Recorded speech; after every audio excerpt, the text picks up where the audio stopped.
Menteri Investasi Kepala Badan Koordinasi Penanaman Modal BKPM Bahlil Lahadalia mengatakan pemerintah akan mengatur tata kelola perdagangan karbon agar dapat dioptimalkan sebagai sumber pendapatan negara. Demikian disampaikan Bahlil usai mengikuti rapat terbatas tentang optimalisasi kebijakan perdagangan karbon yang dipimpin Presiden Joko Widodo di Istana Kepresidenan Jakarta pada Rabu 3 Mei 2023.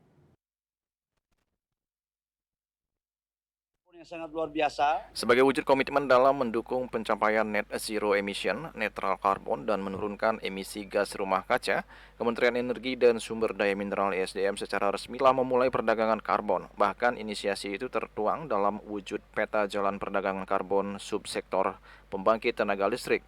Melalui piranti itu, Indonesia berharap bisa menurunkan emisi dan emisi efek rumah kaca CO2e lebih dari 36 juta ton pada 2030 dan netral karbon pada 2060. Semua itu dipayungi lewat Peraturan Presiden Perpres Nomor 98 Tahun 2021 tentang penyelenggaraan nilai ekonomi karbon untuk pencapaian target kontribusi yang ditetapkan secara nasional dan pengendalian emisi gas rumah kaca dalam pembangunan nasional.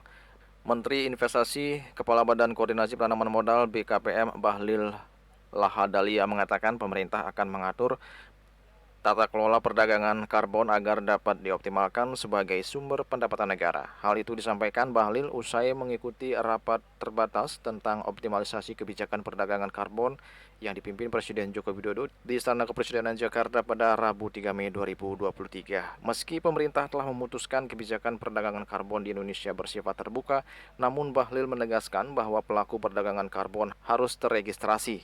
Menurut Bahlil, registrasi nantinya akan dilakukan sekali saja oleh Kementerian LHK sebelum bisa masuk ke bursa karbon. Sementara untuk tata kelola perdagangan karbon akan ada di bursa karbon di bawah kewenangan Otoritas Jasa Keuangan (OJK). Kita lagi mendorong untuk investasi hijau yang salah satu daerahnya adalah karbonisasi. Indonesia mempunyai potensi karbon yang sangat luar biasa, tapi kita belum berbicara tentang mekanisme pasarnya. Dan tadi sudah diputuskan bahwa karbon di Indonesia sifatnya itu terbuka tapi harus terregistrasi dan harus semuanya lewat mekanisme tata kelola perdagangan di dalam bursa karbon di Indonesia, yaitu lewat OJK. Nanti OJK yang akan mengatur. Dan yang kedua, tadi juga kita sudah melakukan keputusan tentang penataan perizinan bagi wilayah-wilayah izin yang di dalam ruang area konsesi seperti hutan lindung, ya, kemudian konservasi. Ini yang akan kita melakukan peninjauan. Dan yang ketiga, kita juga sepakati bahwa harga karbon di Indonesia tidak boleh dijual di pasar bursa yang lain. Kita tidak ingin di luar negeri, kita ingin semuanya dijual di bursa di Indonesia. Dan harganya sudah barang tentu harus lebih baik. Kalau sekarang kan konsesinya itu kan dimiliki oleh perusahaan-perusahaan. Nanti semuanya dikendalikan, akan diatur tata kelolanya oleh pemerintah. Supaya apa? Karbon yang pergi ke luar negeri bisa dijual, kalau tidak ditata kelola, tidak dibuat sertifikasi, kita tidak bisa tahu berapa yang pergi. Kemudian ini juga menjadi sumber pendapatan negara kita, ya.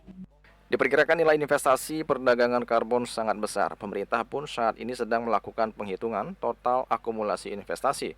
Bahlil juga menegaskan karbon Indonesia tidak boleh dikapitalisasi negara lain, terutama negara tetangga yang tidak punya penghasil karbon. Juli Suwarte melaporkan.